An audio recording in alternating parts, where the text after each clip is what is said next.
Malaysia Team Farm အသင်းရဲ့ EWC ပထမဆုံးပွဲစဉ်မှာဆိုရင်အသင်းရဲ့18သားကျန်ခဲ့လာ Era 404ရဲ့ performance ကိုတော်တော်လေးမြင်တွေ့ခဲ့ရတယ်လို့အခုမှဒါမှတော်တော်လေးကိုကျန်းနေတဲ့ Lin လို assassin hero ကိုပါကန်ပြပြီးသူ့ရဲ့ channel လာ scale ဘယ်လိုမျိုးလဲဆိုတာကိုတက်တည်ပြသွားခဲ့တယ်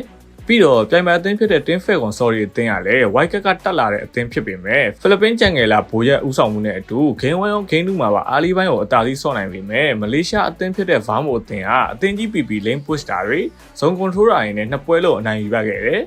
အရင်ဆုံး Game 1 Trap မှာဆိုရင် Vermo အသင်းဘက်ကအသက်လက်နဲ့ Gunivia လို့ combo မှာအောက်မတာ hero လို့ပြောရမယ် Euro နဲ့ထွက်လာခဲ့တာကြောင့် Team Falcon အသင်းဘက်ကအသက်လက်နဲ့ Gunivia combo ကိုဖြတ်ဖို့ Valentina နဲ့အကိုင်းလို hero တွေနဲ့ပြန်ကောင်းလာခဲ့တယ်အင်ဂိမ်းမှာဆိုရင်လည်း sorry အသင်းဖြစ်တဲ့ Team Falcon အသင်းဘက်ကယူထားတဲ့အကိုင်းကောင်တာဘက်ကအားလီပိုင်းမှာဆိုရင်သူ့ရဲ့ heavy spin ကတော်တော်လေးကိုအလုပ်ဖြစ်တယ်နောက်ပြီးဒီဘက်ထဲမှာကြည့်လိုက်မယ်ဆိုရင် Vermo အသင်းရဲ့ခေါင်းတိုးအောင်မဲ့ indicator hero တွေကိုရရင်ရသလိုတန်းဖြတ်တာတဲ့ကြောင့် Team Falcon အသင်းက early intro ကောင်းပေမဲ့တကယ်တမ်း objective fight တွေမှာဆိုရင်အရေးကြီးတဲ့ target လည်းမရသလို hero key တွေပါပြန်ပေးနေရတာကြောင့် early ဘလောက်တာ fan မြတ်ပြတ်မသွားပဲဒန်းလူလိုဖြစ်နေသလိုဒီနှစ်သင်းညကစားသမားတွေတဦးချင်းစီရဲ့ individual ရဲ့အစားတော်တော်လေးကိုကွာဟနေတယ်ဒီမှာကြည့်လိုက်Vermo အသင်းရဲ့ Jangela Gunivia ကို Law Objective နာကိုကတ်လို့မရအောင် Team Falcon အသင်းဘက်က6ရဲ့ The Way of Dragon အားလုံးရဲ့ Final Slot တွေမဟုတ်ဘဲနဲ့အကိုင်းရဲ့ Heavy Spin နဲ့ပါတစ်စေးပဲပေးပြီး Law ရအောင်လုပ်ပေးမယ် Team Falcon အသင်းကို Vermo အသင်းဘက်ကပြန်ချသွားတဲ့ strategy ကတော်တော်လေးလမ်းသလို Jangela Era 404ကလည်းတော်တော်လေးကိုကောင်းနေတာကြောင့် Game 1မှာဆိုရင် Team Falcon အသင်းဘက်ကအားလေးပိုင်းကို Hero Key အသာ Map Control အသာဆော့နိုင်ပေမဲ့အဓိက Objective Team Fight တွေမှာရှုံးနေတာကြောင့် Game 1ကိုပါအနိုင်မရခဲ့ဘူး